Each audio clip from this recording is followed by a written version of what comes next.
Lepo pozdravljeni, drage gledalke, spoštovani gledalci. Oddaja Report ponovno na sporedu na programu televizije BKTV. Sveže teme prinašamo. Za začetek pa seveda eno prijetno gostjo, s katero bomo poklepetali, in sicer pisateljica je. Napisali so mi mlada pisateljica, kako in kaj ustvarja, pa bo seveda povedala sama. V družbi oddaje Report lepo pozdravljam Majo Munru. Maja, pozdravljeni. Pozdravljeni. Torej, mlada pisateljica, kaj sedaj to pomeni? Mlada po stažu, mlada po letih, v kakšnem smislu je bilo to napisano? Ja, danes je v bistvu težko opredeljevati stvari iz mladih na stare samo ali pa jih omejiti samo na leta. Tako da ta mlada pisateljica je bilo mišljeno predvsem podobno kot mladi podjetnik, se pravi nekdo, ki se loteva kariere, torej pisateljske kariere, sedaj in je na svojem začetku. Pot do nje je vaše prvo delo? Tako je. Kdaj pravzaprav ste začutili to žilico pisanja, želja potem, da nekaj nastane, želja, da besede preberejo tudi drugi in da ne ostanejo samo pri vas? To je zanimivo vprašanje. Pravzaprav samo željo, da pišem in da potem to tudi pokažem ljudem in svetu.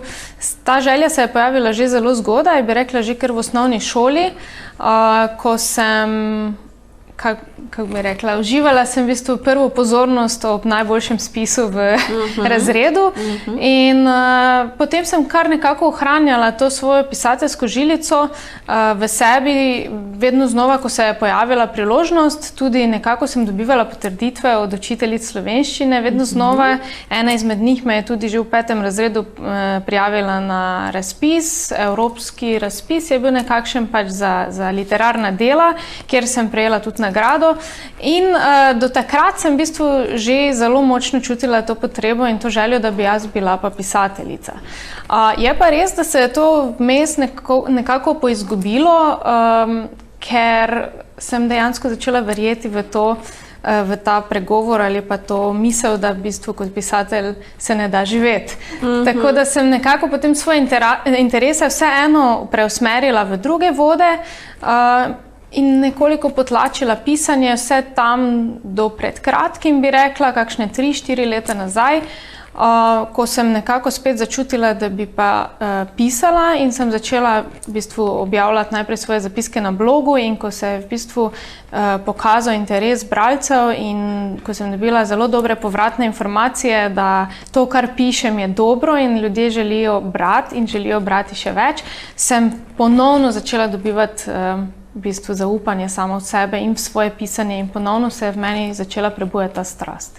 Pravijo, da si besedni zaklad nekako nabiramo z branjem knjig v prvi vrsti. Se sami spominjate tega, da ste radi brali oziroma odkje besede, kako roditi besede, ki potem dejansko prebudijo neka čustva v bralcu? Definitivno jaz menim, da je branje nekakšna podlaga, potem tudi za pisanje. Se pa začne pravzaprav že s poslušanjem pravljic. Tukaj se moram jaz zahvaliti res svoji Omi, ki mi je res veliko pravljic prebrala v mojem otroštvu in takrat se je pravzaprav začel ustvarjati ta svet moje domišljije. In potem se je seveda to pretvarjalo v besede in z branjem novih knjig, vedno težjih, vedno bolj zahtevnih, vedno bolj razsežnih, se je seveda povečeval tudi moj pisateljski besedni zaklad, da tako rečem. Tako da se strinjam, definitivno je branje začetek pisanja. In kako sedaj gledate svoj prvi projekt, Pot do nje, kakšna knjiga je? V celoti je, zunaj je nastala, so že kakšni odzivi od bralcev? Pravzaprav ja, knjiga je že objavljena na blogu Pot do nje, v bistvu v slovenščini v celoti, je tudi zavedena v knjižnem sistemu slovenskem kot elektronska oblika in od novembra lani, se pravi, je ta knjiga v celoti objavljena. Jaz sem objavljala 1 leto poglavje po poglavju in že takrat dobivala kar dobre odzive.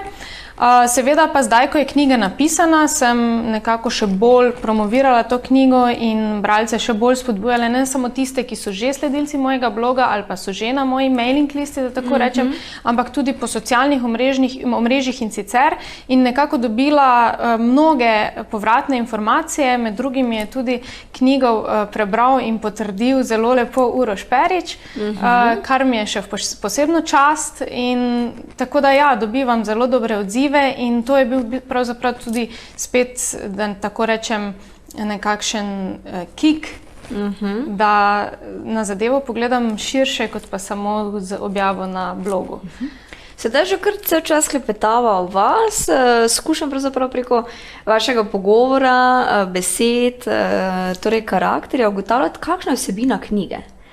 Mogoče malce izdava, vse ne, preveč ne, da bo vseeno ostalo zanimivo za bralce, ampak vendarle, kakšna je tista rdeča nit? V bistvu je težko definirati rdečo nit, zaradi tega, ker je knjiga nastajala, v bistvu je nastajala 3 leta za nekakšno pauzo vmes in se dejansko poglavja nekoliko tudi razlikujejo, mogoče tudi v stilu, tako da jaz pravim, da je ta knjiga hibrid, hibrid med priročnikom in po drugi strani med romanom tudi, da tako rečem, ker je v bistvu se noter znajde veliko moje pisateljske strasti in pisateljske žilice, po drugi strani pa pač sem skušala knjigo pretvoriti z svojim pisanjem v priročnik za vsakodnevno življenje. Seveda pa knjiga je v bistvu namenjena moškim, govori o tem, kako ljubiti sodobno žensko in v poglavjih razkrivam različne teme, za katerimi se pravzaprav danes moški srečujejo pri življenju za svojo žensko, ki jo ljubijo. Torej, lahko rečemo, da ste črpali samo znanje, samo tematiko iz lastnega življenja ali gre to za nekaj tiste splošno znane vrednote ali pa trditve, bova dejala? Tudi tukaj moram uporabiti besedo hibrid. Knjiga je nastala iz različnih virov, se pravi vsekakor tudi iz mojih lastnih izkušenj, pa iz izkušenj ljudi, ki so z mano delili zgodbe, tako znanih kot tudi takšnih, ki sem jih srečala recimo mimogrede in smo delili te zgodbe med seboj. Po drugi strani seveda mnogo katero poglavje temelji tudi na znanih delih na to temo in na splošno znanih ugotovitvah že zdaj. Hkrati pa velik del knjige je pa nastal vseeno iz neznanega vira, ki ga težko pojasnim. Preprosto, ko sem začela pred 1 letom resno pisati to knjigo, sem pisala tako dolgo, dokler pa v bistvu ni nastalo teh 200 strani. Minuli petek ste jo predstavljali v Ljubljani. Kaj pravijo tisti, ki so dogodek obiskali? Ja, moram reči, da so prevladovale ženske, kar me je sicer prijetno presenetilo, čeprav knjigo v osnovi namenjam moškim, pa vendar je knjiga namenjena tudi na nek način ženskam in je poglobljena v nekakšnem raziskovanju ženstvenosti, ki bi naj jo moški prebujali. Tako da v bistvu odziv teh žensk tam, pa tudi moških, je bil zelo dober. Ljudje so zelo presenečeni, da je ena slovenska pisateljica, tudi tako mlada, recimo, napisala neko tako zelo obsežno knjigo. Tako da v bistvu odziv je zelo dober bil in tudi odziv na blogu je dober, tako da samo čakam, da res tej knjigi nekako priskrbim platnice, da tako rečem.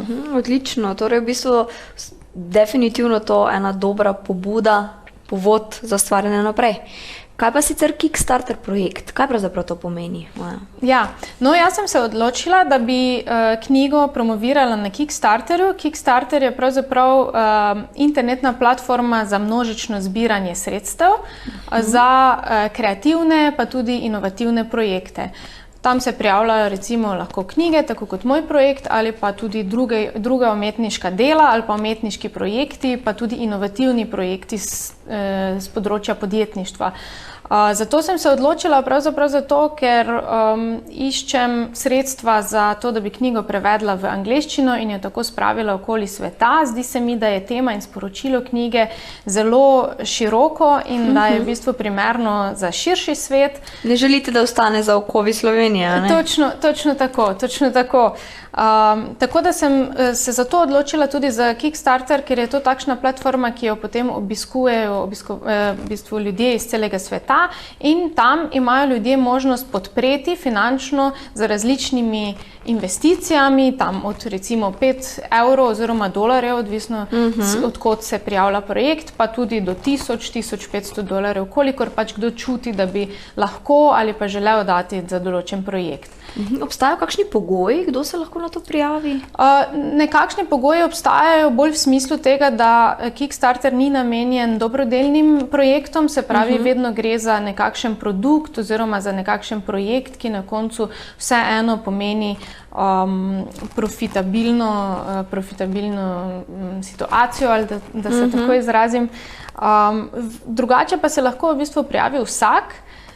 Edini problem je zaenkrat za Slovence, da v bistvu iz Slovenije se ne moreš prijaviti, moraš biti rezident ene izmed držav, ki pač je na Kickstarteru na voljo za to.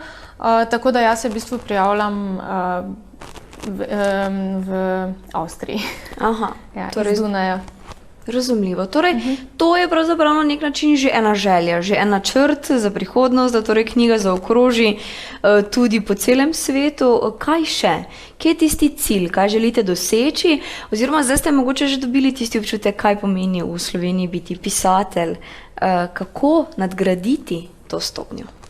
Ja, pravzaprav res je, moji načrti se začenjajo tukaj, se pravi na Kickstarterju zbrati sredstva za to, da bi pač zadevo oziroma knjigo spravila v širni svet. Je pa res, da se ne obremenjujem veliko, kaj pomeni biti pisatelj v Sloveniji, kaj pomeni pisatelj v tujini.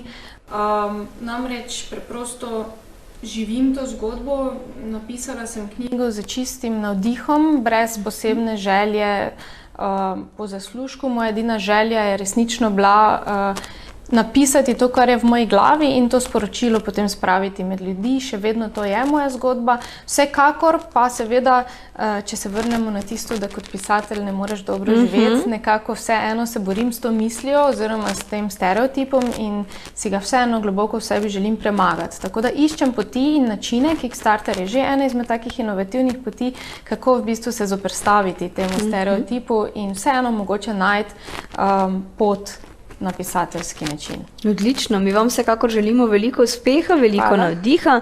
Maja, želite še kaj dodati, preden se posloviva? Jaz bi seveda vse današnje gledalce in nasplošno vse Slovence in ljudi po svetu, ampak ker pač Slovenci gledajo to oddajo, povabila k moji kampanji Kickstarter. Zdaj je izrednega pomena, da dobim čim več podpornikov, da zberem ta sredstva, kajti samo tako bom resnično lahko nadaljevala to pot, ki si jo želim nadaljevati in samo tako bo moja knjiga dobila prave platnice in obkrožila svet. Odlično. Veliko uspeha, Maja. Hvala. Hvala lepa.